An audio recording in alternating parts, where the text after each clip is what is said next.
बिस्मिल्लाहिर्रहमानिर्रहीम। Lecture start करते हैं जी। हम आज का जो टॉपिक है सेल डिवीजन ही की बात हमने करनी है, लेकिन सेल डिवीजन के अंदर हम आज बात करेंगे मियोसिस।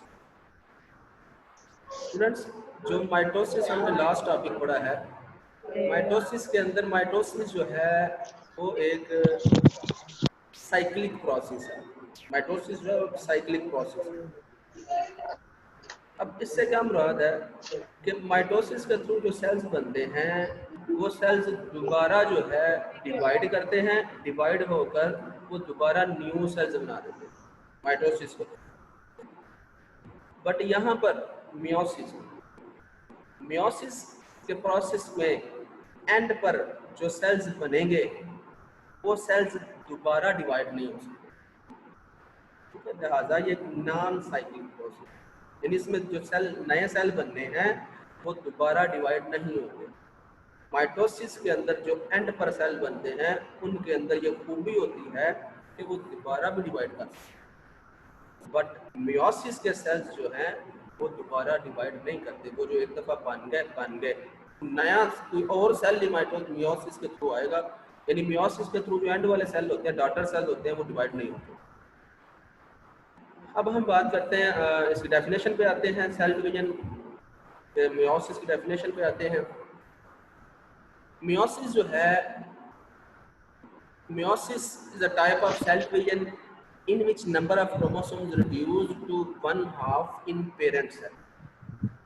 इसका मतलब क्या है कि माइटोसिस के अंदर जब हमने बात की थी तो हमने बात की थी कि जितने पेरेंट सेल के अंदर क्रोमोसोम्स की तादाद होती है उतनी ही डॉटर सेल्स के अंदर भी रहती है, यानी सेम कांस्टेंट तादाद रहती है, तादाद चेंज नहीं होती।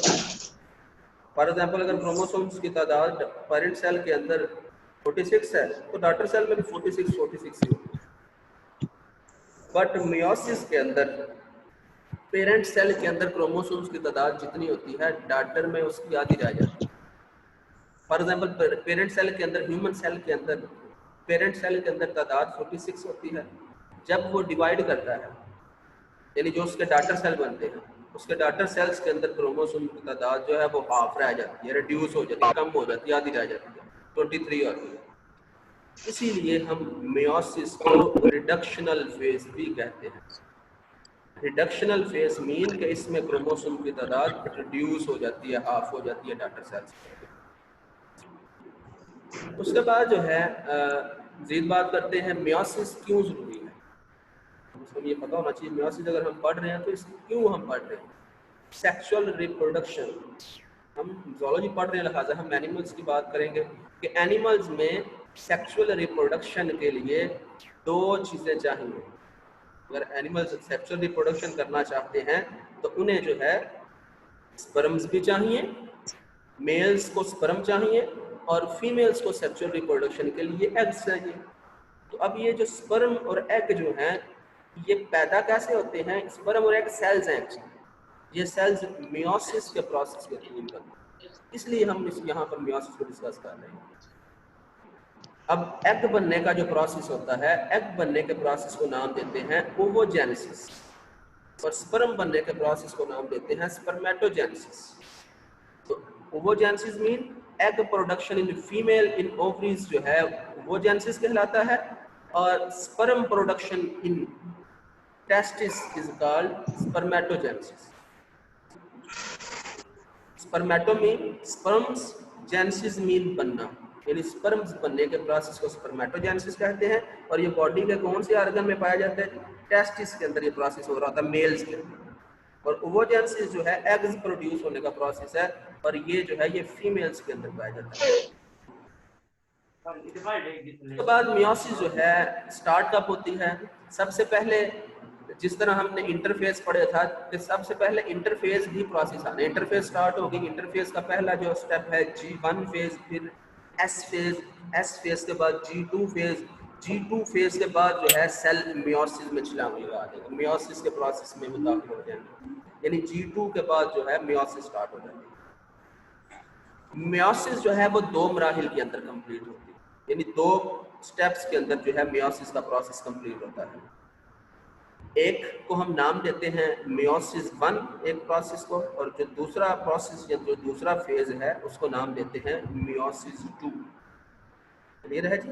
एक को यानी मियोसिस 2 स्टेप्स में कंप्लीट होता है मियोसिस का प्रोसेस, मियोसिस 1 और दूसरा है मियोसिस 2। अब जो है बात करते हैं और मियोसिस की एंड, यानी जब आप ये कह लें कि मियोसिस का प्रोसेस जब कंप्लीट हो जाता है तो एट द एंड 4 नए सेल बनते हैं। एक सेल जो है वो डिवाइड होकर 2 प्रोसेस से गुजरता है, मियोसिस 1 और मियोसिस 2 से, और एंड पर जो है 4 नए सेल्स बनते हैं जिनको हम डॉटर सेल्स कहते हैं। माइटोसिस में 2 सेल बने थे, मियोसिस में 4 सेल बनते हैं डॉटर सेल्स। माइटोसिस के अंदर जो हमने पढ़ा था, माइटोसिस के अंदर एंड पर जो सेल बनते हैं, जो डॉटर सेल्स बनते हैं, वो दोनों जेनेटिकली सेम होते हैं, यानी जो एक डॉटर सेल के अंदर जेनेटिक मटेरियल होता है वो सेम टू सेम दूसरे के अंदर भी होगा। लेकिन मियोसिस के प्रोसेस के अंदर 4 डॉटर सेल बने हैं और चारों डॉटर सेल का जो जेनेटिक मटेरियल होता है वो हर एक का एक दूसरे से डिफरेंट होता है। इसलिए हम कहते हैं daughter cells are not genetically identical, कि डॉटर सेल्स एक दूसरे, उनका जो जेनेटिक मटेरियल डीएनए होता है वो सेम नहीं होता मियोसिस के। उसके बाद हम बात करते हैं मियोसिस की। ये मियोसिस की जनरल डायग्राम दिखाई गई है कि एक सेल से स्टार्ट लिया गया है, एक सेल से मियोसिस स्टार्ट हो रही है और वो कंप्लीट होते होते एट द एंड अगर हम देखें तो ये 4 सेल बन गए, 4 डॉटर सेल बन गए। और meiosis is not a cycle, ये लिखा भी हुआ सेंटर में कि ये साइकिल नहीं है। वो मैंने आपको लेक्चर के स्टार्ट में बता दिया कि साइकिल क्यों नहीं है, क्योंकि इसके जो एंड पर जो सेल्स बने हैं, डॉटर सेल्स बने हैं, वो डिवाइड नहीं कर लेक्चर के अंदर। उसके बाद जो है बात करते हैं नेक्स्ट फेजेस ऑफ मियोसिस की।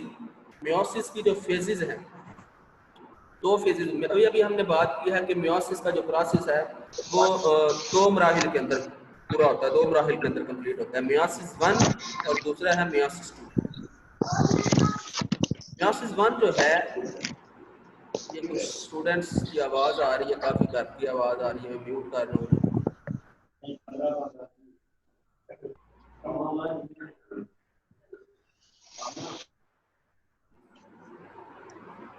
तो मियोसिस 1 की बात, मियोसिस 2 मराहिल है मियोसिस के बेसिक, मियोसिस 1 मियोसिस 2।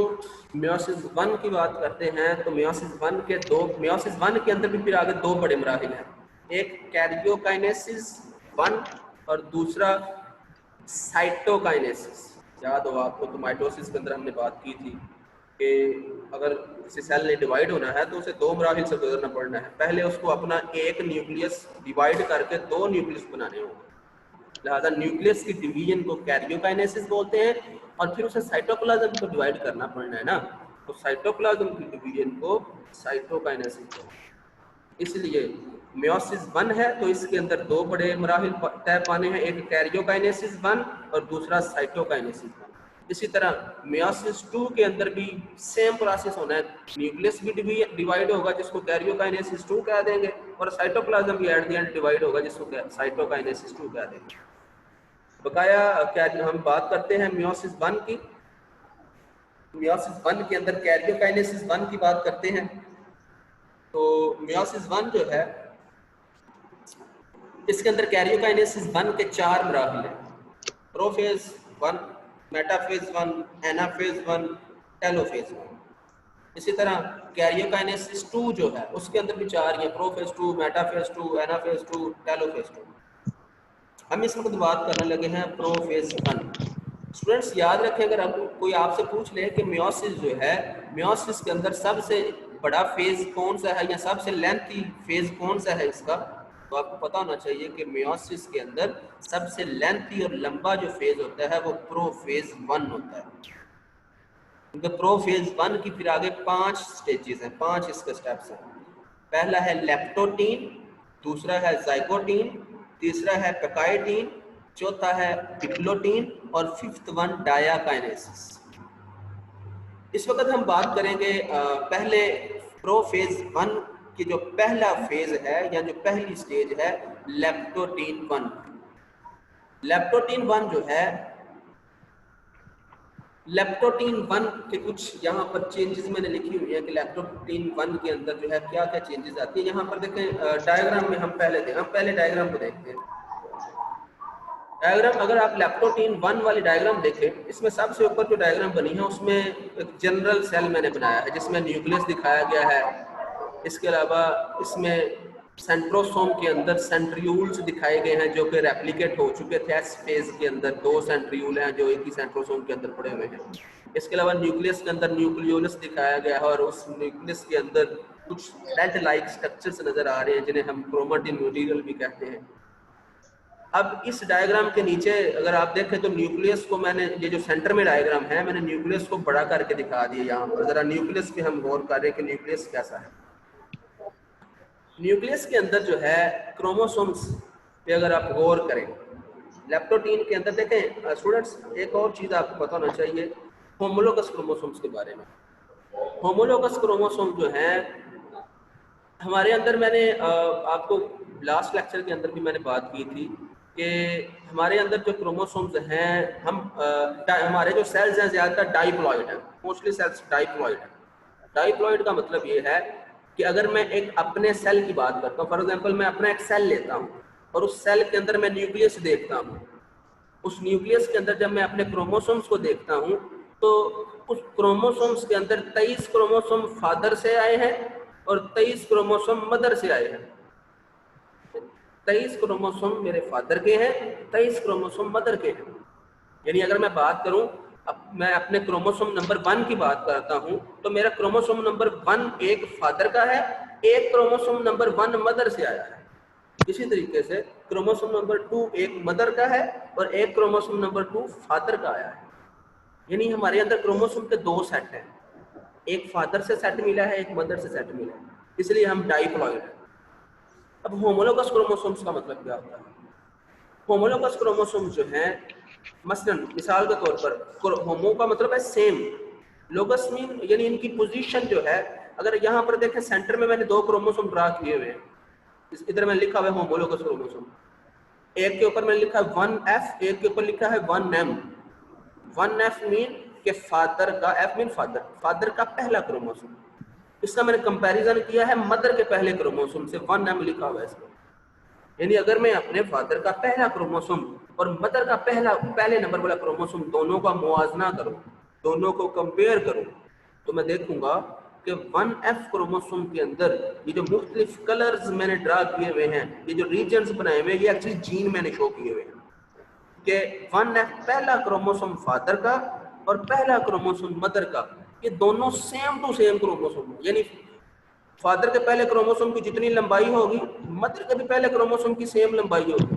फादर के पहले क्रोमोसोम के अंदर जो जीन जिस लोकस पर या जिस पोजीशन पर पड़ा होता है क्रोमोसोम में, मदर के क्रोमोसोम में भी वो सेम पोजीशन पर पड़ा हुआ है। फॉर एग्जांपल आप देखें, मैंने ए लिखा हुआ है, ऑरेंज कलर से ड्रा किया हुआ है, ए जीन। मदर के अगर आप पहले क्रोमोसोम में देखें तो ए जीन भी है और दोनों सेम पोजीशन, आमने सामने है, सेम पोजीशन है। फिर देखें B gene, gene B, mother के क्रोमोसोम में भी जीन बी है और दोनों सेम पोजीशन पर है। ये नहीं है कि फादर के क्रोमोसोम में जीन बी जो है वो ऊपर पड़ा हुआ है, मदर के क्रोमोसोम में जीन बी कहीं और पड़ा हुआ, नहीं, दोनों सेम पोजीशन पर है। जीन सी देखें फादर के क्रोमोसोम में और मदर के क्रोमोसोम में जीन सी सेम पोजीशन, यानी दोनों क्रोमोसोम जो है, पहला जो क्रोमोसोम है फादर का और पहला क्रोमोसोम मदर का, ये दोनों एक दूसरे की एग्जैक्ट कॉपी होती है, इसलिए हम इसको होमोलोगस कहते हैं, यानी ये दोनों सेम होते हैं। इसी तरह फादर का दूसरा क्रोमोसोम और मदर का दूसरा क्रोमोसोम सेम, फादर का तीसरा क्रोमोसोम, मदर का तीसरा क्रोमोसोम सेम, यानी पहले 22 क्रोमोसोम सेम होंगे। मेरे पहले 22 क्रोमोसोम सेम है, यानी 22 फादर के और 22 मदर के सेम टू सेम है, length same, height same, same to same. लेकिन जब 23वें जोड़े की बात करूंगा क्रोमोसोम की, तो मेल के अंदर 23वां जोड़ा, एक क्रोमोसोम X होता है जो मदर से आया होता है और एक क्रोमोसोम Y होता है जिसकी लंबाई छोटी होती है जो फादर, यानी 22 क्रोमोसोम सेम, 23वां क्रोमोसोम जरा डिफरेंट होता है। तो होमोलोगस क्रोमोसोम्स के बारे में आपको थोड़ा सा कंसेप्ट दिया है कि होमोलोगस क्रोमोसोम जो है हमारे अंदर 2 सेट हैं क्रोमोसोम्स के, यानी फादर का एक सेट है, एक मदर का है, तो होमोलोगस क्रोमोसोम नॉर्मल स्टेट के अंदर अगर हम देखें, सबसे अगर सेंटर वाली अगर आप डायग्राम देखें, इसमें न्यूक्लियस बना हुआ है, इसमें देखें 1F लिखा हुआ है, उसके नीचे 2M, यानी अगर आप यहाँ पे एक स्टेटमेंट में लिखिए homologous chromosomes randomly spread in nucleus. आम हालत में, नॉर्मल हालात के अंदर क्रोमोसोम्स, होमोलोगस क्रोमोसोम्स, कोई कहीं पर पड़ा हुआ है, कोई कहीं पर पहला फादर का कहीं पे दूसरा मदर का कहीं पे, यानी कोई तरतीब नहीं इनकी होती, रैंडमली स्प्रेड। लेकिन जैसे ही प्रोफेज 1 की लेप्टोटीन स्टेज स्टार्ट होती है तो ये क्रोमोसोम जो हैं ये एक दूसरे की तरफ, होमोलोगस क्रोमोसोम एक दूसरे की तरफ आना शुरू कर देते हैं, यानी 1F की तरफ 1M की तरफ जा रहा है, 1M यानी पहला वाला पहले वाले करीब जाने की कोशिश करता है, दूसरा वाला दूसरे वाले को ढूंढ रहा होता है, तीसरा फादर का तीसरे मदर को ढूंढ रहा होता है, तीसरे मदर के क्रोमोसोम को, चौथा फादर का क्रोमोसोम चौथे मदर के क्रोमोसोम को ढूंढ रहा है, यानी होमोलोगस क्रोमोसोम एक दूसरे की तरफ आना स्टार्ट हो गया। और होमोलोगस क्रोमोसोम्स का एक दूसरे की तरफ जाना ये लेप्टोटीन स्टेज में स्टार्ट होता है। तो यहाँ पर लेप्टोटीन स्टेज के थोड़े से पॉइंट हम डिस्कस करते हैं कि यहाँ पर क्या हो रहा है जी, फोल्डिंग टेक्स प्लेस, यहाँ पर फोल्डिंग क्रोमोसोम्स थोड़े से मोटे हो रहे हैं, फोल्ड हो रहे हैं, फोल्डिंग स्टार्ट हो गई है। और अगर आप सेंटर वाली डायग्राम में देखें तो क्रोमोसोम्स की फोल्डिंग जो है ना, वो क्रोमोसोम किसी किसी जगह से डीएनए ज्यादा कोयल हुआ है। सेंटर वाली डायग्राम में देखें क्रोमोसोम जो मैंने बनाए हैं, इसमें कहीं कहीं से क्रोमोसोम जरा मोटे बने हुए हैं, डॉट डॉट से बने हुए हैं। ये डॉट एक्चुअली शो कर रहे हैं कि यहाँ पर कंडेंसेशन स्टार्ट हो गई है, मुकम्मल नहीं, थोड़े थोड़े स्टेप्स पे, थोड़े थोड़े इंटरवल्स पे कंडेंसेशन स्टार्ट हुई। तो chromosomes visible under light microscope, chromosome leptotene में ही नजर आना स्टार्ट हो जाते हैं लाइट माइक्रोस्कोप के नीचे। Homologous chromosomes move toward each other, ये भी बात हमने कर ली है कि स्टेज में होमोलोगस क्रोमोसोम जो है वो एक दूसरे की तरफ मूव करना स्टार्ट हो जाते हैं। होमोलोगस क्रोमोसोम्स क्या होते कौन से हैं? यहाँ पे होमोलोगस क्रोमोसोम्स वो क्रोमोसोम्स हैं कैरी सेम जीन्स, जिनके पास जीन सेम होते हैं फॉर सेम ट्रेट, और जो जीन जिस खूबी के लिए होता है वो भी सेम होती है।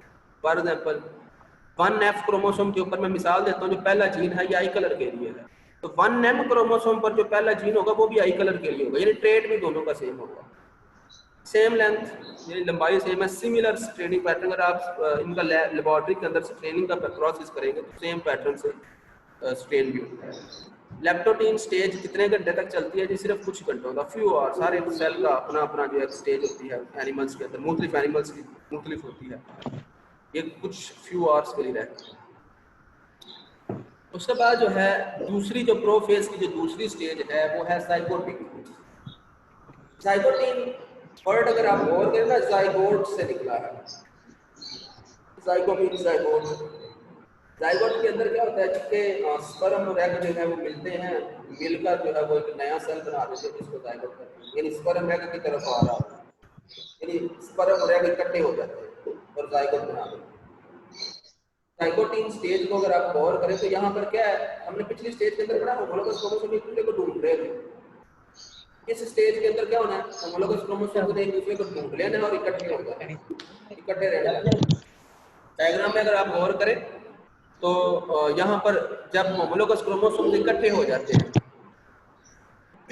डायग्राम में अगर आप देखें तो होमोलोगस क्रोमोसोम यहाँ पर मैंने न्यूक्लियस के अंदर 2 क्रोमोसोम्स बनाए हैं और उनके नीचे में लिखा हुआ है एक। ये एक क्या शो कर रहा है?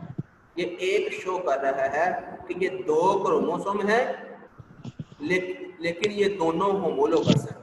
एक ब्लैक कलर से जो है मिसाल देता हूँ, ब्लैक कलर वाला मैं क्या लेता हूँ फादर का क्रोमोसोम है, और ब्लू कलर वाला जो है वो मदर का क्रोमोसोम है, और ये दोनों होमोलोगस क्रोमोसोम एक जैसे हैं, ये एक जोड़ा है इसलिए एक लिखा हुआ है। वो साथ में 2 लिखा हुआ है, ये दूसरा जोड़ा नंबर 2, दूसरा जोड़ा। इसी तरह के टोटल कितने जोड़े बनेंगे? 23 जोड़े बनेंगे, क्योंकि क्रोमोसोम टोटल 46 है, इसलिए जोड़े कितने बने? 23। अब क्रोमोसोम्स इकट्ठे हो गए हैं।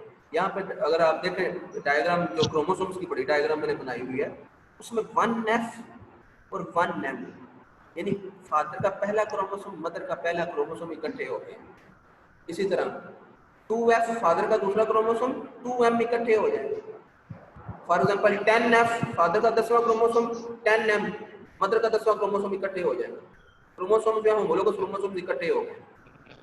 होमोलोगस क्रोमोसोम्स के इकट्ठे होने के अमल को प्रोसेस को नाम देते हैं साइनेप्सिस, सिनेप्सिस या साइनेप्सिस। अब अगर आप यहाँ पर एक और टर्म है बाईवैलेंट, बाई का मतलब दो, अगर आप गौर करें तो इसमें दो क्रोमोसोम है, एक फादर का एक मदर का दो क्रोमोसोम, इसलिए हम इसको नाम देते हैं बाईवैलेंट।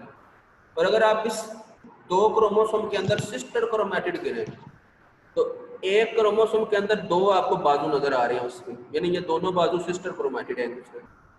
इसी तरह दूसरे क्रोमोसोम के अंदर देखें तो वो भी दो बाजू हैं, सिस्टर क्रोमैटिड है। तो टोटल सिस्टर क्रोमैटिड 4 हैं, लिहाजा हम 1 2 3 4 में ऊपर लिखा हुआ है कि 4 सिस्टर क्रोमैटिड है, इसलिए हम इसको नाम दिया टेट्रड। टेट्रा से वर्ड निकला है। टेट्रा जो होता है, टेट्रा का मतलब है 4, तो यहाँ पर अगर आप गौर करें तो आपको 4 बाजू मिल रहे होंगे क्रोमोसोम्स के, इसलिए हम इसको टेट्रड कहते हैं। और ये जो एक क्रोमोसोम, अगर आप क्रोमोसोम नंबर 1F को देखें गौर से तो 1F के दो बाजू हैं, ऊपर लिखा हुआ है 1 2 सिस्टर क्रोमैटिड्स हैं। और आप 1M को देखें तो इसके भी दो बाजू हैं, 3 और 4। अब ये दोनों क्रोमोसोम्स एक दूसरे से भी अटैच हैं, सेंटर में देखें रेड कलर से लाइंस लगी हुई है, वो इन दोनों को अटैच कर रही हैं। तो ये जो है, ये जो रेड कलर से लाइंस शो की हुई है, ये एक्चुअली क्या है, ये प्रोटीन्स हैं और आरएनए के मॉलिक्यूल्स। प्रोटीन्स और आरएनए के मॉलिक्यूल्स ने इन दोनों क्रोमोसोम्स को, होमोलोगस क्रोमोसोम्स को आपस में कनेक्ट किया। अब हम इसके साइड में अगर हम देखें, कुछ पॉइंट्स लिखे हुए हैं कि यहाँ पर जाइगोटीन स्टेज के अंदर साइनेप्सिस हुई, होमोलोगस क्रोमोसोम्स एक दूसरे के पास आकर जुड़ गए हैं। साइनेप्सिस क्या है, lining up side by side of homologous chromosomes के, होमोलोगस क्रोमोसोम्स एक दूसरे के बिल्कुल आमने सामने आकर खड़े हो गए हैं। जिस तरह वो असेंबली में बच्चे नहीं होते खड़े, बिल्कुल वो एक दूसरे के आमने सामने हर लाइन बनाकर खड़े, तो सेम यहाँ पर भी है कि जो क्रोमोसोम्स एक जैसे हैं, होमोलोगस क्रोमोसोम एक दूसरे के बिल्कुल एग्जैक्ट आमने सामने आ गए हैं। इसके अलावा यहाँ पर टेट्राड फॉर्मेशन हुई है, 4 सिस्टर क्रोमैटिड्स हैं। बाईवैलेंट फॉर्मेशन के 2 क्रोमोसोम्स हैं टोटल, और इन क्रोमोसोम्स को जोड़ा किसने, network of proteins and RNA present between sister chromatids of homologous chromosomes. Homologous chromosomes के जो बाजू हैं, सिस्टर क्रोमैटिड्स हैं, इनके दरमियान प्रोटीन्स और आरएनए ने इनको जोड़ा हुआ है। और अगर लास्ट पॉइंट देखें आप, exact second last, exact matching of genes के, ये इस तरीके से आमने सामने आते हैं कि इनके जीन भी एक दूसरे के ऊपर आ रहे होते हैं, ऊपर नीचे हो रहे होते हैं। जाइगोटिन आल्सो, इस ये कितने घंटे तक रहते हैं, ये भी फ्यू आवर्स, कुछ घंटे तक ये स्टेज होती है। यहाँ पर अमूमन जो है 3D अगर हम डायग्राम देखें, यहाँ पर डायग्राम ये हैंड रिटन डायग्राम थी, हाथ से ड्रा की हुई थी, इसलिए अगर हम 3D डायग्राम में देखें तो ये क्रोमोसोम एग्जैक्ट कैसे नजर आ रहे होते हैं। यहाँ पर देखें, ये 3D डायग्राम है, इसमें ये एक ब्लू कलर से जो है क्रोमोसोम, ये जो ब्लू कलर से क्रोमोसोम बना हुआ है ये, और रेड कलर से जो क्रोमोसोम बना है, ये 2 क्रोमोसोम है। ये दोनों क्रोमोसोम एक दूसरे के होमोलोगस हैं, और अगर आप देखें तो ये बिल्कुल एक दूसरे के ऊपर नीचे अटैच है एक दूसरे के साथ। दरमियान में थ्रेड लाइक स्ट्रक्चर निकले, प्रोटीन्स के स्ट्रक्चर्स हैं। ये प्रोटीन्स और आरएनए इनको कनेक्ट कर रहा है होमोलोगस क्रोमोसोम्स को, ये हर जगह से एक दूसरे के साथ मिल रहे हैं। ये एक्चुअली किस लिए हो रहा है, नेचर ना बड़ी ब्यूटीफुल चीज़ है, अल्लाह ताला की जो ज़ात है उसने इसकी बेहतरीन जो है ना वो एक इसके अंदर हिकमत रखी हुई है।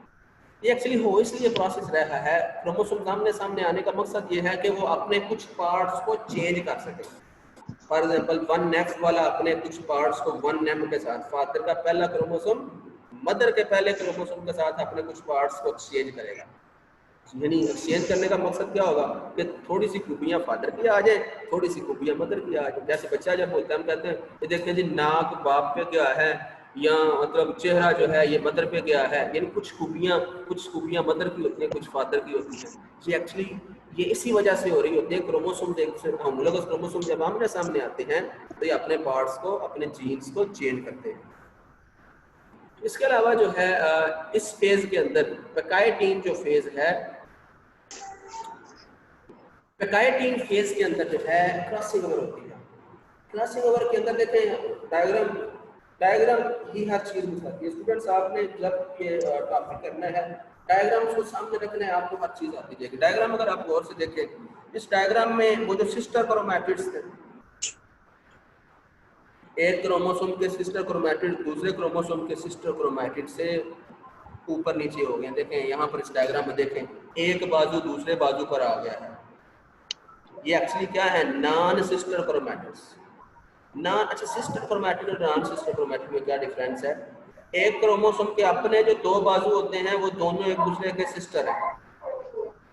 दूसरे क्रोमोसोम के साथ अगर हम क्रोमोसोम नंबर 1 को देखें और क्रोमोसोम नंबर 2 को देखें, देखें यहाँ पे लिखा भी है 1, नीचे अगर आप गिनती देखें 1 2 3 4 लिखा हुआ है। 1 और 2 ये जो दो बाजू हैं ये आपस में सिस्टर क्रोमैटिड है। 3 और 4 आपस में सिस्टर है। मैं अगर बात करूं 2 और 3 की, तो सिस्टर क्रोमैटिड नंबर 2 और सिस्टर क्रोमैटिड नंबर 3, इन दोनों की बात करूं क्योंकि ये दोनों अलग-अलग क्रोमोसोम्स हैं यहाँ पर, इसलिए इनको नाम देंगे नॉन सिस्टर क्रोमैटिड। तो इस स्टेज के अंदर क्या हो रहा है, नॉन सिस्टर क्रोमैटिड जो हैं वो एक दूसरे से टच हो जाते हैं, वो एक दूसरे पर अटैच हो जाते हैं। वो जो जिस जगह से अटैच होते हैं उसको क्याज़मेटा कहते हैं, यहाँ पर लिखा हुआ है क्याज़मेटा। वो जिस पॉइंट से अटैच हो रहे हैं वो क्याज़मेटा फॉर्म हो रहे हैं, वहाँ पे क्याज़मेटा फॉर्मेशन हो रही है। यानी जिस मुकाम पर अटैचमेंट है वहीं से एक्सचेंज होना है, जीन्स का अदला बदली होनी है। हम यहाँ पर पढ़ते हैं, इसके पॉइंट्स पढ़ते हैं। पैकाइटीन स्टेज की खूबी है जी क्रॉसिंग ओवर इसमें हो रही है। ये सारे का सारा प्रोसेस जो किया जा रहा है मियोसिस का, ये क्रॉसिंग ओवर मियोसिस के प्रोसेस की जान है। क्रॉसिंग ओवर होनी है तो ही मियोसिस को एक्चुअली हम मियोसिस को हम कंसिडर करते हैं कि मियोसिस में हमने अभी थोड़ी देर पहले बात किया कि मियोसिस के एंड पर जो सेल्स बनते हैं वो जेनेटिकली आइडेंटिकल नहीं होते। वो क्यों नहीं आइडेंटिकल भाई? इसी वजह से कि वो क्रॉसिंग ओवर के प्रोसेस से गुजरे हैं। Crossing over it is a process in which non sister homologous chromosomes exchange DNA segment. यहाँ पर ये देखें क्याज़मेटा बनने के बाद ये अपने कुछ पार्ट्स एक दूसरे को ले दे देंगे। उसके बाद क्रॉसिंग ओवर का फंक्शन क्या है? It redistributes genetic information between paired homologous chromosome. ये जेनेटिक इंफॉर्मेशन एक्सचेंज हो रही है। 1M क्रोमोसोम जो है वो अपने कुछ जीन 1F को दे देता है, 1F क्रोमोसोम जो है वो अपने कुछ जीन 1M को दे देता है, यानी जेनेटिक इंफॉर्मेशन एक दूसरे को ले दे रहे हैं। Crossing over produce new genetic recombination. लिहाजा अब जो जीन, अब जो क्रोमोसोम आए हैं वो अलहदा है कि उस क्रोमोसोम के पास कुछ मदर के आ गए, कुछ फादर के चले गए जीन। जेनेटिक, इससे क्या होगा? जेनेटिक वेरिएशन पैदा होंगे। जेनेटिक वेरिएशन का मतलब क्या है कि सारे इंसान एक दूसरे से अलग होंगे, सेम नहीं होंगे, जेनेटिक वेरिएशन आएंगे। अब जो है हम मजीद बात करते हैं जेनेटिक वेरिएशन पॉपुलेशन के अंदर आई। पैकाइटीन कितने देर के लिए रहती है? पैकाइटीन जो है ये लेंथी फेज है।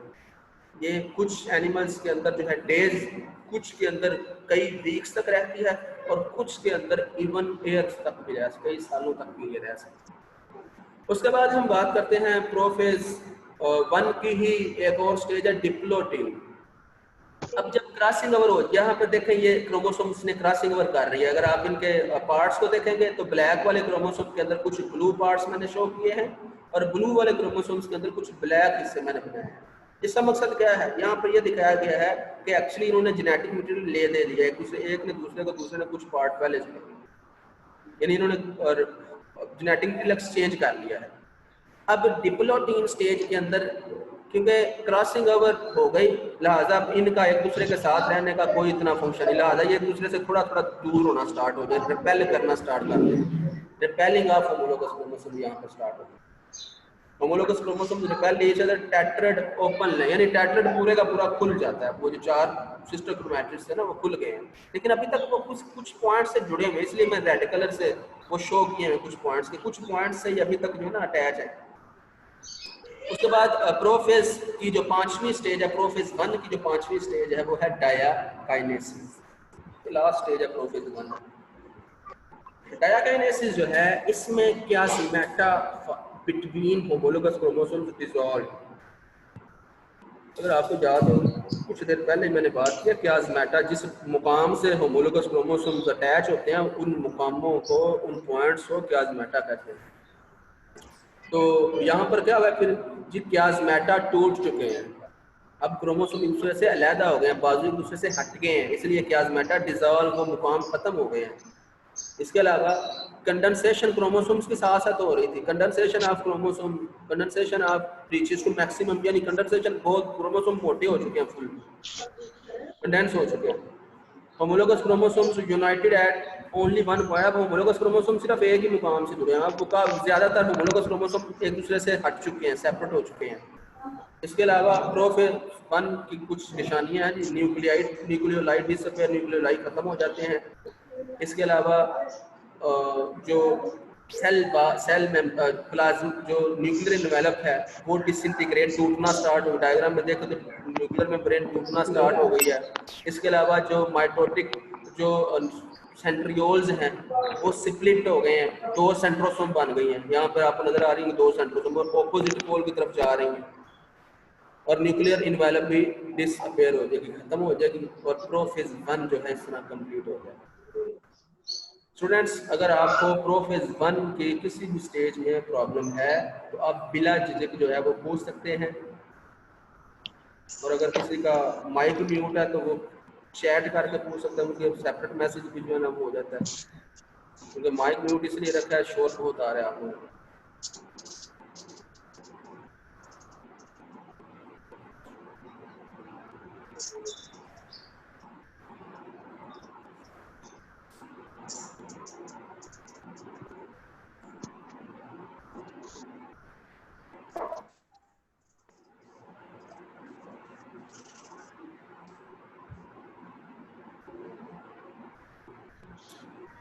हाँ जी, कोई क्वेश्चन नहीं, स्टार्ट करते हैं जी। प्रोफेज 1 कंप्लीट हो गया है। प्रोफेज 1 के बाद जो प्रोसेस आता है जी, क्वेश्चन आया है जी, लेप्टोटीन की डायग्राम। लेप्टोटीन की डायग्राम मेरा बेटा, लेप्टोटीन की डायग्राम हमने बनाई हुई है। लेप्टोटीन की डायग्राम अगर आप देखें यहाँ पर, ये लेप्टोटीन की डायग्राम है। तो लेप्टोटीन के अंदर क्या हो रहा है, ये 2 डायग्राम न्यूक्लियस की डायग्राम दिखाई गई। लेप्टोटीन स्टेज के अंदर होमोलोगस क्रोमोसोम्स स्पर्श थे, तो तरतीब से नहीं थे पड़े हुए। अब लेप्टोटीन के अंदर होमोलोगस एक दूसरे के पास क्रोमोसोम आना स्टार्ट कर देते हैं। और किसी का क्वेश्चन हो?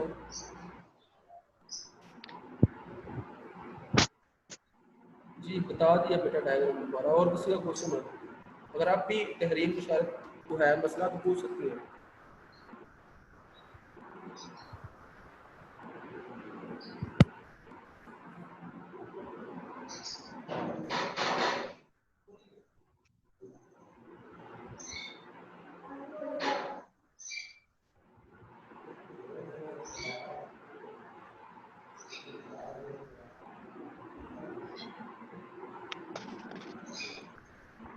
आज हम नेक्स्ट स्टार्ट करते हैं जी। नेक्स्ट फेज है जी, इसके बाद जो फेज आती है वो है मेटाफेज 1। मेटाफेज 1 के अंदर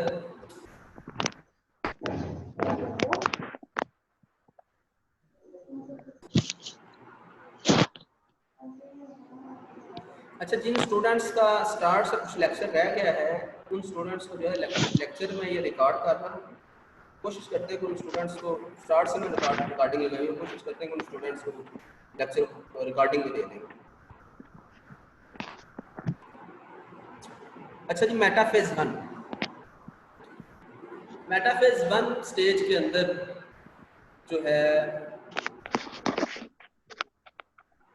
मेटाफेज 1 स्टेज के अंदर माइक्रोट्यूब्यूल्स फॉर्म स्पिंडल ऑपरेटस। ये कुछ साइंटिस्ट कहते हैं जी माइटोटिक ऑपरेटस जो है या जो स्पिंडल ऑपरेटस है ये प्रोफेज के एंड पर कंप्लीट हो जाता है। कुछ साइंटिस्ट कहते हैं जी मेटाफेज 1 के स्टार्ट पर कंप्लीट होता है। यानी जो भी है माइटोटिक स्पिंडल ऑपरेटस जो है कंप्लीट हो चुका है। यानी फॉर एग्जांपल मेटाफेज 1 में कुछ एनिमल सेल्स के अंदर कंप्लीट होता है। अब मेटाफेज की जो बेस है या बेसिक जो इसका कह लें स्टेप जो है वो इसमें ये होता है कि क्रोमोसोम्स होते हैं वो अपने आप को इक्वेटर पर अरेंज कर लेते हैं, अपने आप को सेंटर में आकर अरेंज कर लेते हैं। तो ईच पेयर ऑफ क्रोमोसोम्स जो है, each pair of chromosomes homologous chromosomes line up in the centre. यहाँ पर आप गौर करें डायग्राम के अंदर क्रोमोसोम का पेयर, होमोलोगस क्रोमोसोम्स का पेयर है। फॉर एग्जांपल अगर आप ये वाला सब डायग्राम में सबसे ऊपर वाला जो पेयर बना हुआ है एक ब्लू से रेड से, अगर आप इसको गौर से देखें तो ये होमोलोगस क्रोमोसोम 1 है। फरा मेरा बेटा आपको आवाज कट के आ रही है, ये नेट का प्रॉब्लम है, आपका कनेक्शन नेट प्रॉब्लम है। अगर आप देखें इस डायग्राम में तो ऊपर आपको chromosome number 1 homologous chromosome number 1 का जोड़ा नजर आ रहा है, यानी 2 क्रोमोसोम है। नीचे आपको होमोलोगस क्रोमोसोम नंबर 2 का जोड़ा, इसी तरीके से 23 जोड़े होंगे एट द एंड तक, ठीक है। 23 जोड़े जो हैं वो एक दूसरे के ऊपर नीचे जो है तरतीब से अरेंज हो गए। जोड़े 23 है, टोटल क्रोमोसोम कितने हुए 46, इसलिए मैंने डायग्राम पर लिखा 46 क्रोमोसोम के 23 जो हैं वो जोड़े हैं। अब देखें तमाम क्रोमोसोम जो एक लाइन में तरतीब से आ गए हुए हैं, इक्वेटर पर आ गए हुए, इक्वाटोरियल प्लेट, फर्जी लाइन को इक्वाटोरियल प्लेट कहते हैं। और अगर आप गौर करें यहाँ पर स्टूडेंट्स, आपको कुछ पॉइंट्स हैं जो आपको जहन में रखने हैं, और ये बेसिक पॉइंट्स होते हैं कि होमोलोगस क्रोमोसोम्स का जो जोड़ा है, आप देखें ये माइटोटिक अपरेटस या माइटोटिक स्पिंडल से जुड़ा हुआ है। माइटोटिक अपरेटस या माइटोटिक स्पिंडल से ये जो है ना एक कह लें कि जुड़ा हुआ काइनेटोकोर स्पिंडल फाइबर मैंने यहाँ पर बनाया हुआ है। काइनेटोकोर स्पिंडल फाइबर के जरिए जुड़ा हुआ है, ये जो इसी तरीके से यहाँ पर इस तरफ भी देखें, यानी क्रोमोसोम्स पोल्स के साथ अटैच होते हैं। कौन से फाइबर्स के जरिए अटैच होंगे? काइनेटोकोर स्पिंडल फाइबर्स के। अब यहाँ पर हम बात करते हैं पॉइंट्स की। Each microtubules form spindle apparatus. Each pair of homologous chromosomes line up in centre के तमाम होमोलोगस क्रोमोसोम्स के जो जोड़े हैं वो सेंटर के अंदर आकर अरेंज हो गए हैं। इसके अलावा जो पॉइंट है, centromeres are on each side of equator of spindle. Centromere जो है वो हर साइड पे है स्पिंडल। अगर आप गौर करें, काइनेटोकोर क्रोमोसोम की जो सेंट्रोमियर है उसकी दोनों साइडों पर, एक क्रोमोसोम की मैं बात कर रहा हूँ, एक क्रोमोसोम की अगर आप सेंट्रोमियर देखें तो इसके सेंट्रोमियर के एक साइड पर स्पिंडल फाइबर है, दोनों साइडों पर स्पिंडल फाइबर नहीं है। यानी एक क्रोमोसोम को सिर्फ, जो एक क्रोमोसोम है वो सिर्फ एक स्पिंडल फाइबर के साथ अटैच है, एक काइनेटोकोर स्पिंडल फाइबर के साथ अटैच है। तो एक साइड इसकी फ्री है, एक साइड की तरफ क्रोमोसोम पड़ा हुआ है इसमें। Kinetochore spindle fibre attach eight only one side of kinetochore protein, यानी काइनेटोकोर स्पिंडल फाइबर सिर्फ एक साइड से अटैच होता है हर क्रोमोसोम के साथ। अब हम मेटाफेज 1 अगर हम डिफरेंस करें, अगर आपको याद हो माइटोसिस, तो माइटोसिस के अंदर अगर हम डिफरेंस करें, difference between mitosis and meiosis, यहाँ पर एक तरफ मैंने डायग्राम माइटोसिस की ड्रा की हुई है, दूसरी तरफ मियोसिस की डायग्राम ड्रा है, मियोसिस 1। माइटोसिस के क्रोमोसोम को अगर आप गौर करें तो माइटोसिस के क्रोमोसोम के अंदर जो सेंट्रोमियर है, सेंट्रोमियर के दोनों, सेंट्रोमियर के बाहर की तरफ काइनेटोकोर प्रोटीन, इस काइनेटोकोर प्रोटीन के दोनों तरफ धागे अटैच हैं, दोनों तरफ काइनेटोकोर स्पिंडल फाइबर अटैच है। माइटोसिस के अंदर एक क्रोमोसोम के दोनों साइड पे स्पिंडल फाइबर अटैच है। अब हम मियोसिस को जरा देखते हैं, मियोसिस 1 की मेटाफेज 1 जो हम पढ़ रहे हैं वो देखते हैं।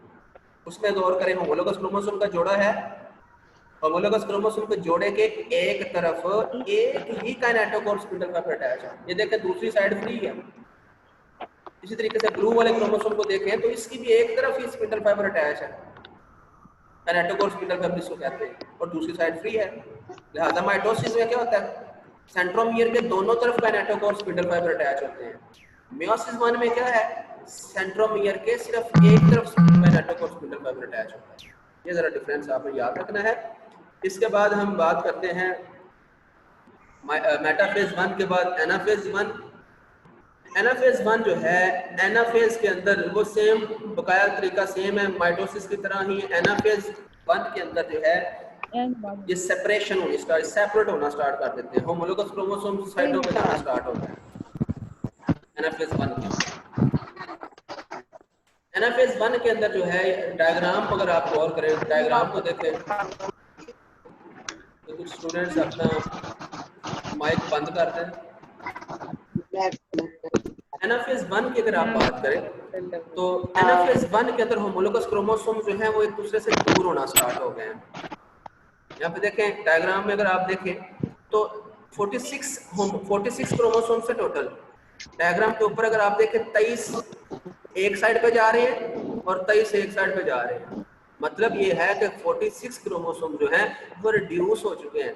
भाई हमने इसको रिडक्शनल फेज कहा है मियोसिस को।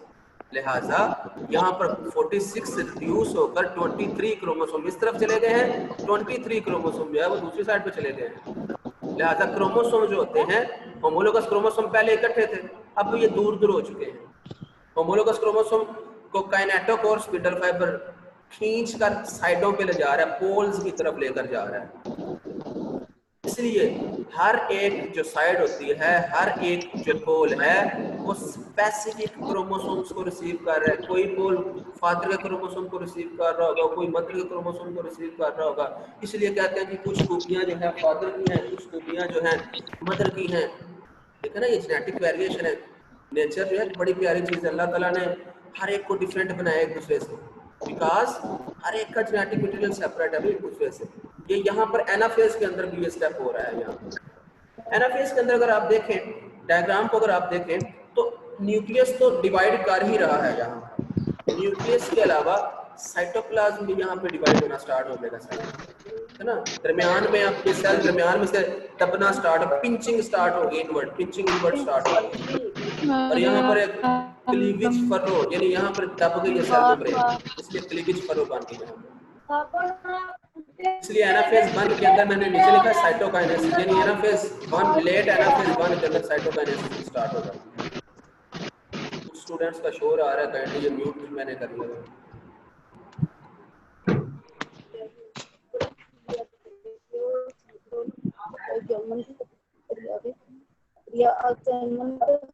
तो इसके अलावा हम यहाँ पर मज़ीद हम बात करते हैं, पॉइंट्स डिस्कस करते हैं साथ। होमोलोगस क्रोमोसोम सेपरेट, यहाँ पर होमोलोगस क्रोमोसोम अलग-अलग हुए हैं, मूव टुवर्ड ईच। हर होमोलोगस क्रोमोसोम अपने अपने किनारे की तरफ जा रहे हैं। Orientation of each pair of homologous chromosome random, ये भी मैंने बात की है कि हो सकता है कि एक तरफ फादर का पहला क्रोमोसोम जा रहा हो तो उसके नीचे मदर का दूसरा क्रोमोसोम आ जाए। ओरिएंटेशन जो है वो सेपरेट है। Pole receive specific chromosomes from each pair, हर एक जो पोल होता है वो स्पेसिफिक सेट ऑफ क्रोमोसोम जो है वो दे रहा है। स्टूडेंट्स मुसलसल जो है वो शोर कर रहे हैं, इनका माइक को म्यूट करें।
फिर ये इतराज फातिमा म्यूट कर दें, आप ये शोर न करें।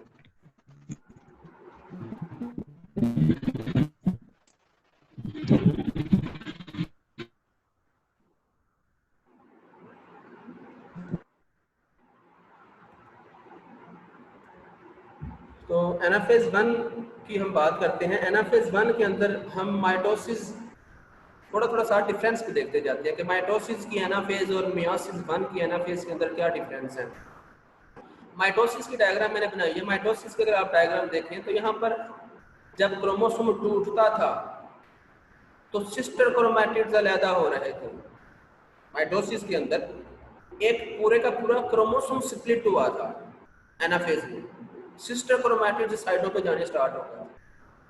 मियोसिस 1 के अंदर क्या हो रहा है कि होमोलोगस क्रोमोसोम्स का जोड़ा स्प्लिट हो रहा है, नॉट अ सिंगल क्रोमोसोम।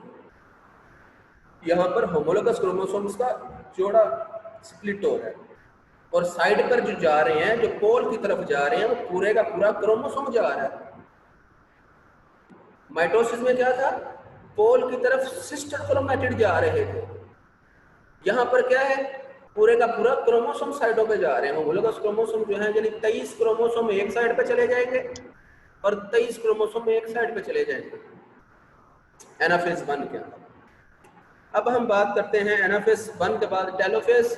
और टेलोफेज 1 के अंदर जो है टेलोफेज जो है ये प्रोफेज का उलट है। यहाँ पर कुछ चेंजेस जो प्रोफेज के अंदर आती थी वो टेलोफेज के अंदर रिवर्स होंगी उसके।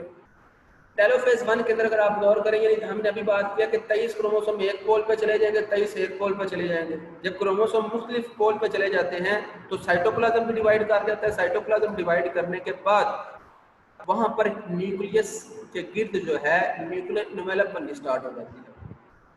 और यहाँ पर देखकर न्यूक्लियर एनवेलप बन चुकी है। माइटोटिक अपरेटस जो है स्पिंडल फाइबर सारे टूट जाते हैं। माइटोटिक अपरेटस जो है वो स्प्लिट कर जाता है और न्यूक्लियोलस जो है वो भी अपेयर हो गया न्यूक्लियस के अंदर। इस तरह डाटर सेल बन गए और हर डाटर सेल के अंदर क्रोमोसोम्स की तादाद कितनी रह गई है? 23 रह गई। स्टूडेंट्स याद रखें, मियोसिस 1 जब स्टार्ट हुई थी तब पेरेंट सेल के अंदर 46 तादाद थी। मियोसिस 1 जब खत्म हुई है तो डाटर सेल्स जो 2 बने हैं, हर डाटर सेल के अंदर 23 क्रोमोसोम्स यानी तादाद रिड्यूस हो चुकी है। आपको पता होना चाहिए कि जो क्रोमोसोम की तादाद रिड्यूस मियोसिस 1 के बाद हो चुकी है। और साइटोकाइनेसिस 1 भी जो है वो साथ साथ ही हो रही थी। ये कैरियोकाइनेसिस भी हो रही थी, यहाँ पर साथ साथ साइटोप्लाज्म भी डिवाइड हो रहा था।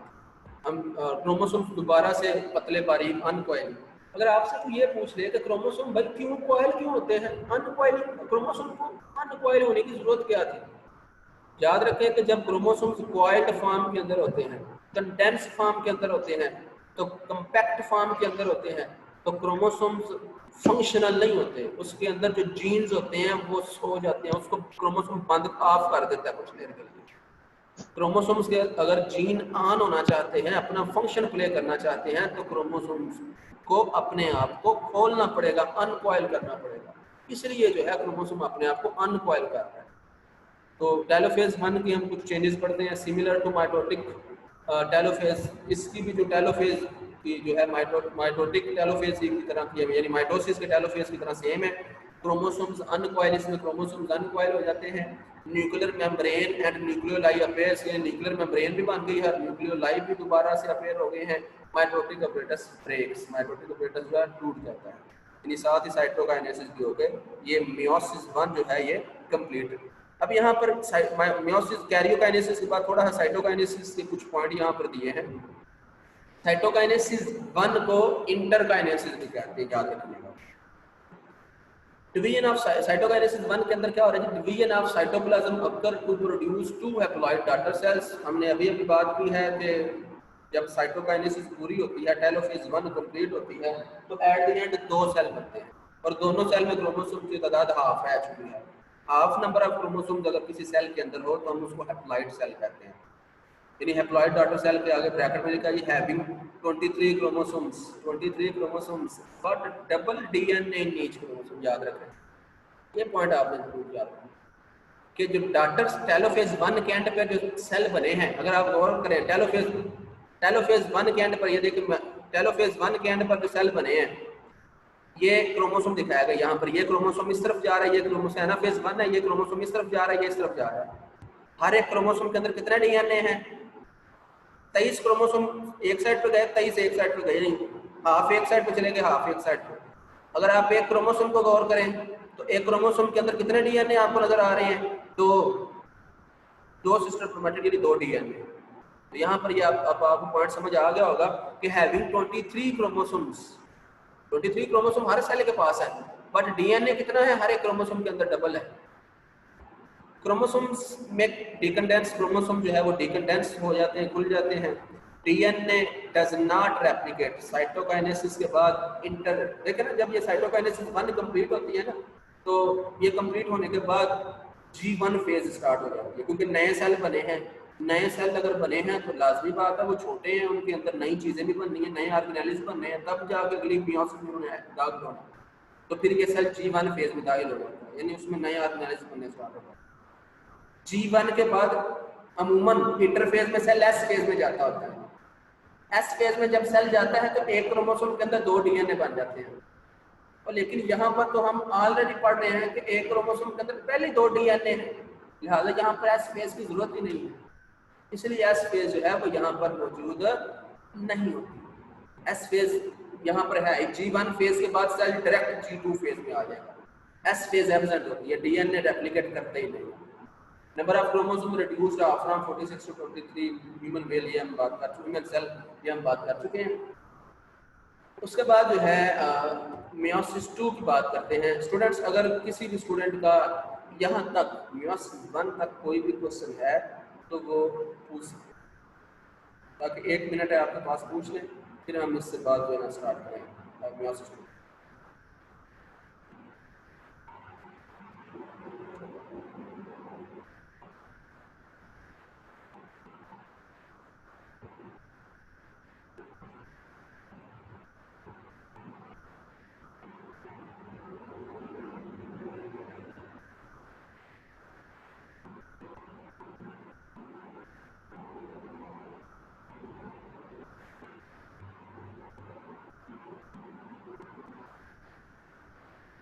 किसी का कोई क्वेश्चन नहीं है, मियोसिस 2 स्टार्ट करते हैं। मियोसिस 1 थोड़ा सा सर्च से अगर हम देखें तो हमने पढ़ा था मियोसिस 1 में एक सेल था स्टार्ट में, पेरेंट सेल, जिसमें 46 क्रोमोसोम थे। एट द एंड वो पेरेंट सेल से 2 नए सेल्स बने हैं, डॉटर सेल, और उनमें 23 क्रोमोसोम रिड्यूस हो चुके।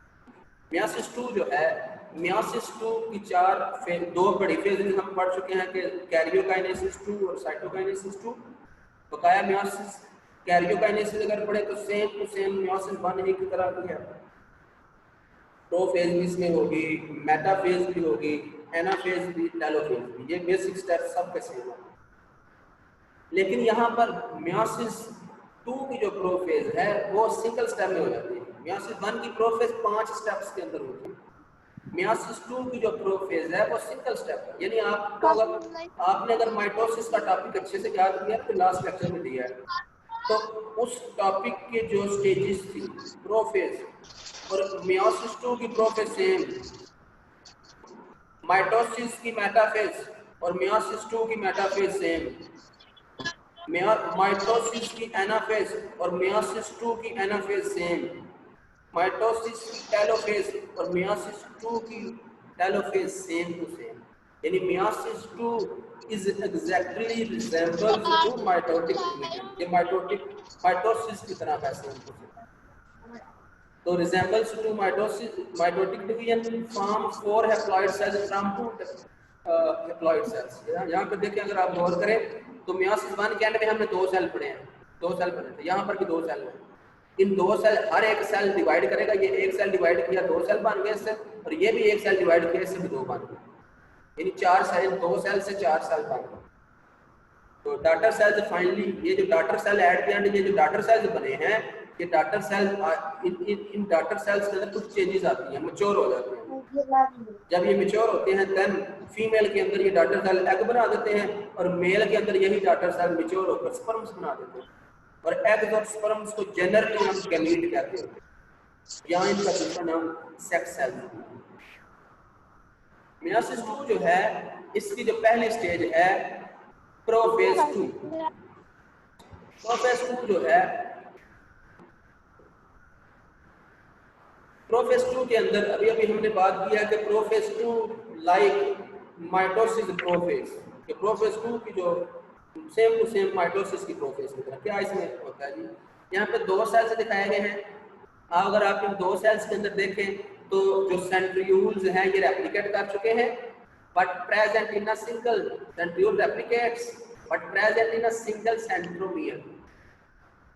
अब आहिस्ता आहिस्ता क्या होगा कि ये जो क्रोमेटिन मटेरियल है ये कंडेंस होना स्टार्ट होगा। यहाँ पर देखें, नीचे वाले डायग्राम में देखें, दूसरी में तो क्रोमोसोम जरा मोटे हो चुके हैं, सुपर चुके हैं, कंडेंस हो चुके हैं, कंडेंसेशन स्टार्ट हो चुकी है। इसके अलावा ऊपर वाले और नीचे वाले डायग्राम में क्या फर्क है? ऊपर वाले डायग्राम के अंदर न्यूक्लियोलाई प्रेजेंट है, बट यहाँ पर न्यूक्लियोलस या न्यूक्लियोलाई एब्सेंट है, नजर नहीं आ रहा, डिसअपीयर हो गया है प्रोफेज 2 में। इसके अलावा न्यूक्लियर इन्वेलप प्रेजेंट है प्रोफेज 2 में जब आया था सेल, जब प्रोफेज 2 खत्म हो रही है न्यूक्लियर इन्वेलप टूट चुकी है, डिसइंटीग्रेट हो चुकी है। प्रोफेज 2 के अंदर जो है सेंट्रियूल रेप्लिकेट कर गए थे, बट यहाँ पर क्या है सेंट्रोसोम एक ही थी स्टार्ट में। अब प्रोफेस 2 के एंड वाली डायग्राम में देखें कि सेंट्रोसोम 2 है, टूट चुकी हैं और अपोजिट पोल की तरफ जा रही है। तो पॉइंट्स पढ़ते हैं हम। क्रोमोसोम्स क्रोमोसोम्स कंडेंस, क्रोमोसोम्स बढ़ जाते हैं, मोटे हो जाते हैं। माइटोटिक अपरेटस फॉर्म, यहाँ पर माइटोटिक अपरेटस भी बन जाता है और nuclear envelope disintegrate, nuclear envelope टूट चुकी है। स्टूडेंट्स माइटोटिक अपरेटस हमने माइटोसिस में डिस्कस किया है। न्यूक्लियोलाइड डिसअपियर्स, न्यूक्लियोलाइड खत्म हो चुके हैं, यहाँ पे डिसअपियर हो चुके हैं। उसके बाद जो है हम बात करते हैं जुमरा अजहर को आवाज़ नहीं आ रही। मेरा बेटा आवाज़ जो है बाकी सब स्टूडेंट्स को आ रही है, आपका नेट या वहाँ मोबाइल में प्रॉब्लम हो गई है, कनेक्शन में प्रॉब्लम हो गई। उसके बाद प्रोफेज 2 के बाद जो है मेटाफेज 2 है। मेटाफेज 2 के अंदर chromosomes arrange at equator. Same metaphase सबकी सेम होती है। मेटाफेज में क्रोमोसोम जो है वो सेल के सेंटर में आकर अरेंज हो जाते हैं, अलाइन हो जाते हैं, एक तरतीब से खड़े हो जाते हैं आगे, ताकि वो डिवाइड जो है वो एक इक्वल डिवाइड हो सके। कैनेटोकोर प्रोटीन्स जो है अराउंड क्रोमोसोम्स,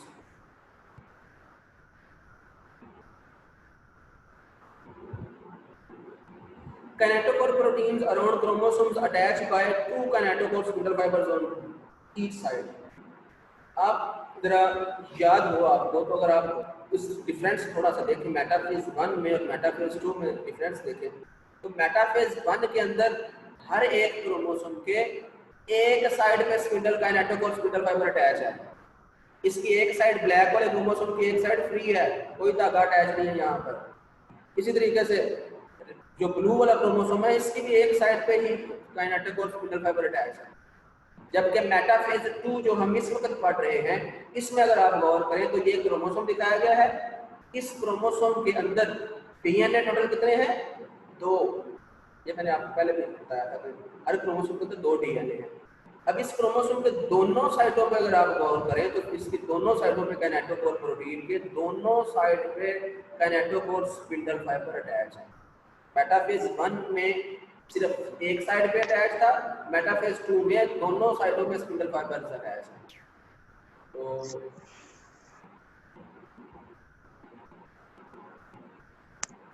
उसके बाद जो है हम बात करते हैं मेटाफेज 2 की, थोड़ी सी जनरल बात करते हैं।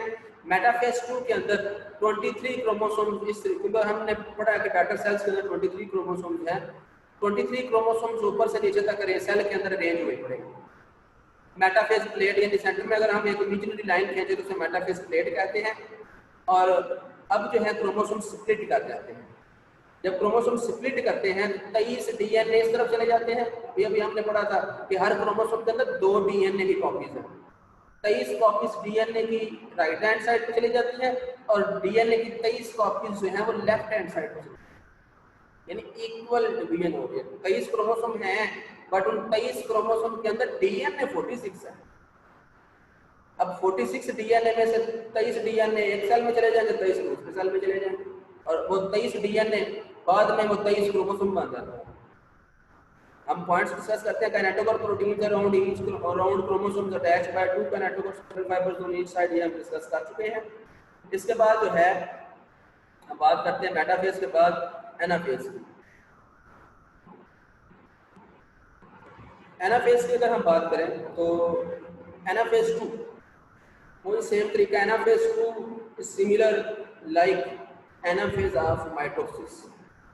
एनाफेज 2 में क्या हुआ कि जो क्रोमोसोम सेंटर में अरेंज थे अब वो क्रोमोसोम से टूट चुके हैं, स्प्लिट हो गई उनकी सेंट्रोमियर।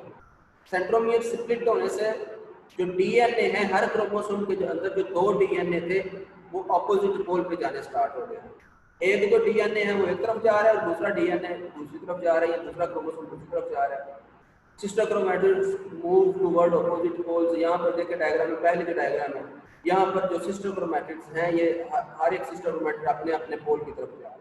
इस डायग्राम में मैंने लिखा हुआ है, दूसरी डायग्राम में देखें तो 23 डीएनए इस तरफ चले जाएंगे और 23 डीएनए इस तरफ चले जाएंगे और वही 23 डीएनए बाद में हम वो क्रोमोसोम्स क्या लेते हैं कि 23 क्रोमोसोम एक साइड पे चले गए, 23 एक साइड पे चले गए और ये दरमियान में हम साइटोप्लाज्म की साइटोप्लाज्म भी डिवाइड हो रहा है। लेट एनाफेज के अंदर, लेट एनाफेज 2 के अंदर जो है साइटोप्लाज्म की डिवीजन भी स्टार्ट हो चुकी है और ये क्लीवेज फॉलो कर रही है। उसके बाद इस प्रोसेस को साइटोकाइनेसिस 2 भी हम कहते हैं, क्योंकि यहाँ पर ये मियोसिस 2 के अंदर हो रहा है, लिहाजा इसको साइटोकाइनेसिस 2 भी कहते हैं।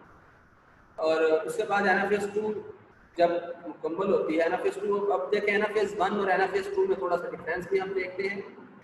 एनाफेज 1 अगर आप देखें, एनाफेज 1 में क्या था कि क्रोमोसोम्स साइटों पे जा रहे थे, ऑपोजिट नॉर्थ पोल और साउथ, सेल के नॉर्थ और साउथ पोल की तरफ क्रोमोसोम्स मूव करते थे एनाफेज 1 में।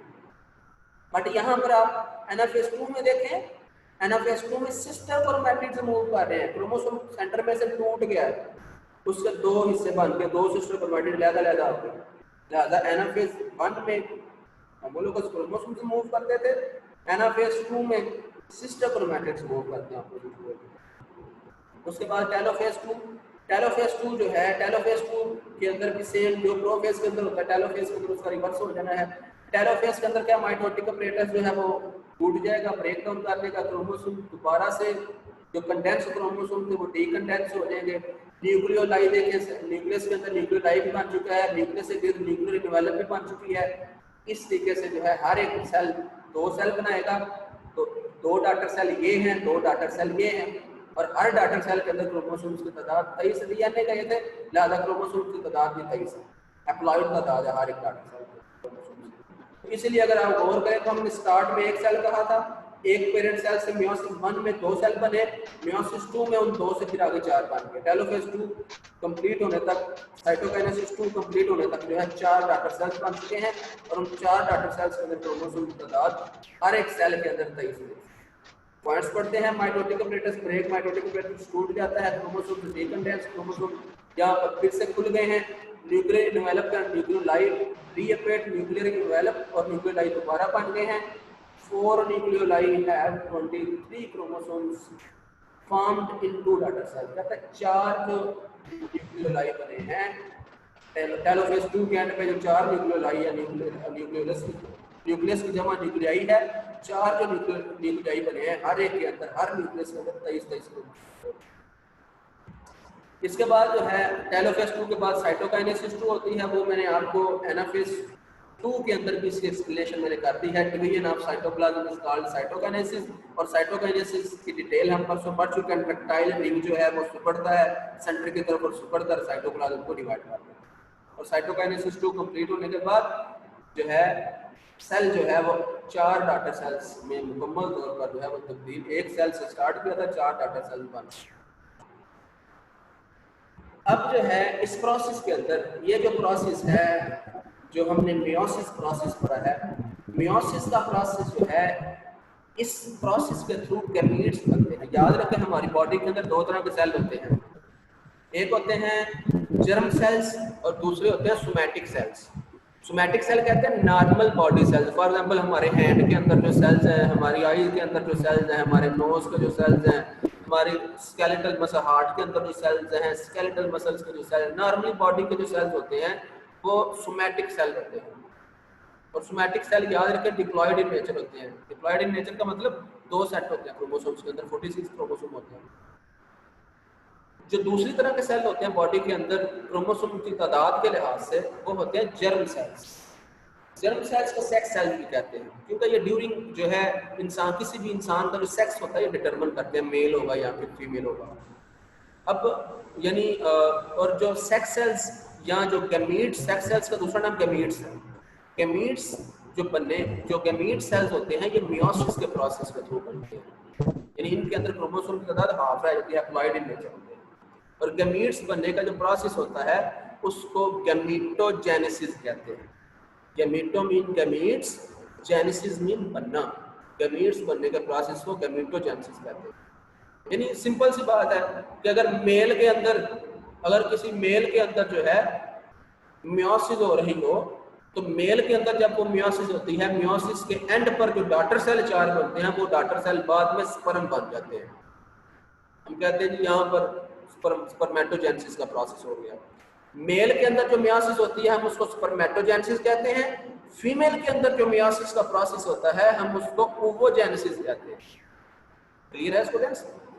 मेल्स के अंदर मियोसिस का प्रोसेस जब होता है तो एट द एंड जो है वो स्पर्म प्रोड्यूस हो जाते हैं डॉटर सेल से, इसलिए हम कहते हैं स्पर्म्स बने हैं, स्पर्मेटोजेनेसिस का प्रोसेस। और ये मेल के अंदर मियोसिस का प्रोसेस हो कहाँ पर रहा होता है, बॉडी के किस ऑर्गन में होता है, टेस्टिस के अंदर मेल्स। और फीमेल के अंदर जो है मियोसिस का प्रोसेस फीमेल की ओवरीज के अंदर हो रहा होता है। स्पर्मेटोजेनेसिस का जी formation of sperms in testis, 4 cell produced by meiosis. अभी हमने पढ़ा है कि 4 सेल मियोसिस के बाद बनते हैं और फिर उन 4 सेल्स के अंदर कुछ चेंजेस आती हैं। उन सेल्स के ऊपर एक हेड भी बन जाता है, उन सेल्स का कैप सी बन जाती है उन सेल पे। उन सेल के नीचे से एक टेल सी निकल आती है जिसको फ्लैजेलम कहते हैं, हेड को एक्रोसोम कैप कहते हैं। अब एक्रोसोम को जो हेड, अब डायग्राम आप देखें, फिर हम इसके बाद डायग्राम में अगर आप देखें तो स्टार्ट में एक शुरू में अगर हम लेफ्ट हैंड साइड से स्टार्ट करें, एक सेल है जिसको स्पर्मेटोगोनियम कहा गया है। स्पर्मेटोगोनियम ये वो सेल है जिसने स्पर्म बनाने हैं, जिसने मियोसिस के प्रोसेस में दाखिल होना है। अब स्पर्मेटोगोनियम जो है बाद में इसमें कुछ चेंजेस होती हैं और ये प्राइमरी स्पर्मेटोसाइट इसको कह देते हैं। प्राइमरी स्पर्मेटोसाइट के अंदर मियोसिस 1 का ये देखें 2n है, यानी 46 क्रोमोसोम है इसमें। प्राइमरी स्पर्मेटोसाइट में मियोसिस 1 का प्रोसेस हुआ। मियोसिस 1 के प्रोसेस से अभी हमने पढ़ा कि 2 सेल बनते हैं, ये 2 सेल डॉटर सेल बने। तो ये जो 2 डॉटर सेल है इनको सेकेंडरी स्पर्मेटोसाइट कहते हैं, यानी ये वही सेल है जो मियोसिस 1 के बाद बने हैं। अब ये सेकेंडरी स्पर्मेटोसाइट जो हर एक सेकेंडरी स्पर्मेटोसाइट जो है ये डिवाइड हो जाता है, ये डिवाइड होकर 2 सेल बना देगा। अभी हमने बात की थी मियोसिस 1 के एंड में जो सेल बनते हैं वो सिंगल एप्लॉइड होते हैं। तो यहाँ पर देखिए n लिखा हुआ है, stand for haploid number of chromosome. ये सेल डिवाइड किए, इससे 2 डॉटर सेल बने। इसी तरह ये सेल डिवाइड करेगा दूसरे वाला, इससे भी 2 डॉटर सेल बनेंगे। टोटल डॉटर सेल कितने बन गए, 4, यानी मियोसिस 1 के बाद 4 डॉटर सेल बने। अब हर एक डॉटर सेल के आगे देखिए कुछ चेंजेस आएंगे, वो मैच्योर होगा, मैच्योरेशन फेज में से गुजरेगा। हर एक डॉटर सेल चेंज हो गया स्पर्म के अंदर। उस स्पर्म का हेड भी है, उस स्पर्म की टेल भी है।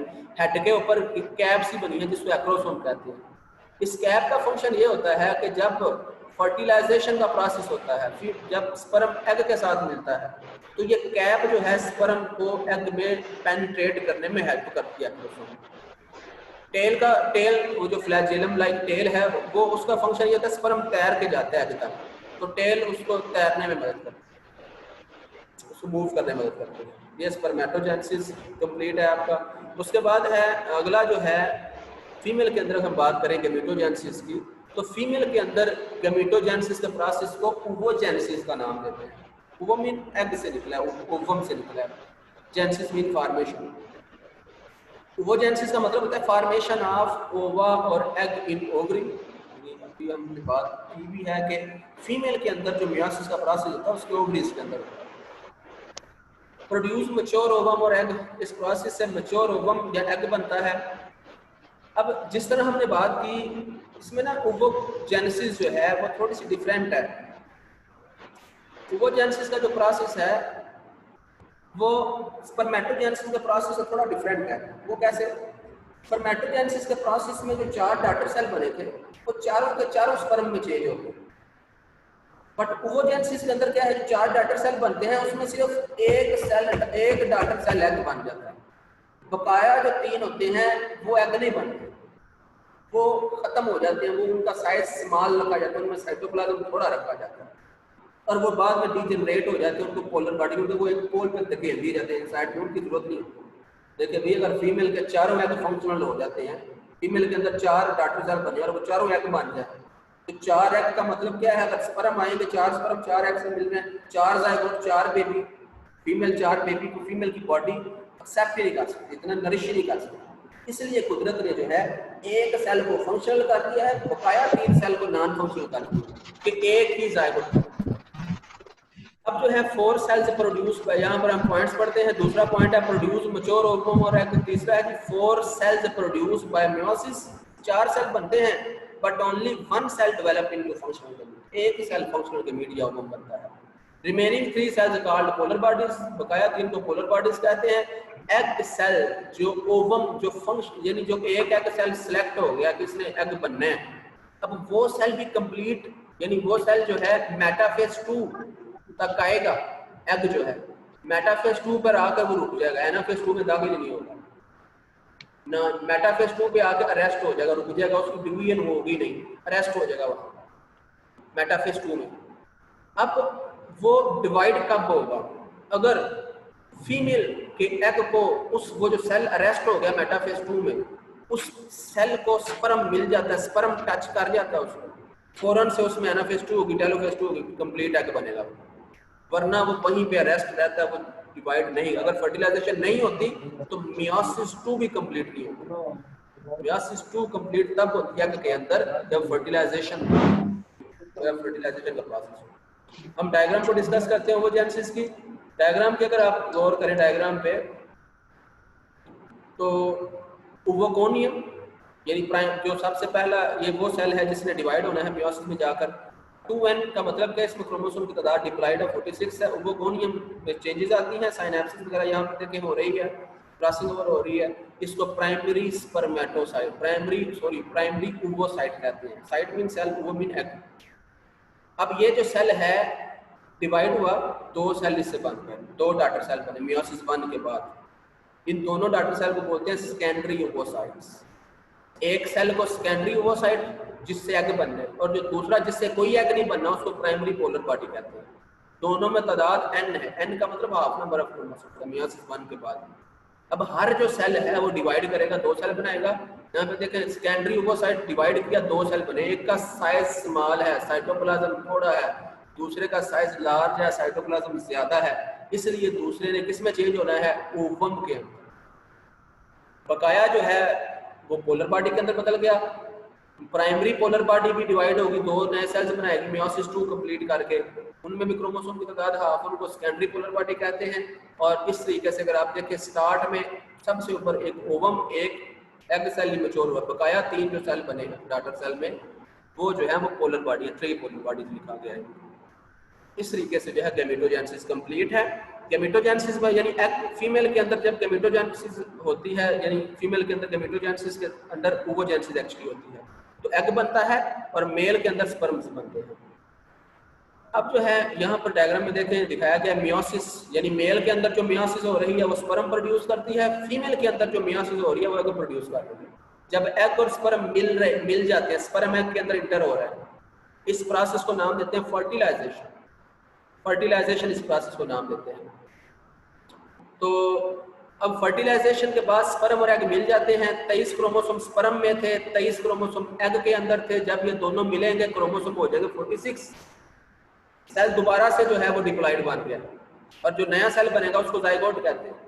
जाइगोट डिवाइड करेगा, माइटोसिस का प्रोसेस। अब माइटोसिस शुरू हो जाएगा, फिर जाइगोट डिवाइड करता रहेगा, नए सेल बनेंगे, एम्ब्रियो बनेगा, और एम्ब्रियो से नए बेबी या नया ऑर्गेनिज्म डेवलप हो जाएगा। माइटोसिस के प्रोसेस के थ्रू उसकी बॉडी का साइज बढ़ाया जाएगा, और इस तरीके से जो है सेक्सुअल रिप्रोडक्शन के अंदर जो है मियोसिस काम होता है। इसके बाद जो है खत्म हो गया है ये लेक्चर। स्टूडेंट्स, अगर आपको कोई भी क्वेश्चन हो किसी भी स्टूडेंट का तो वो बिला झिझक जो है वो पूछ सकती हैं।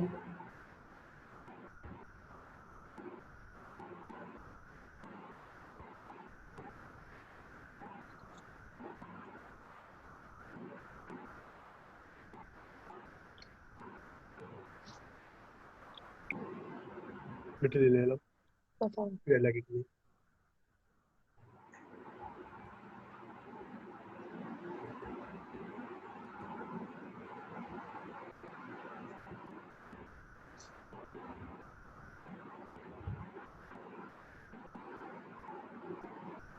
कोई क्वेश्चन नहीं है जी? ओके जी, आया है जी क्वेश्चन।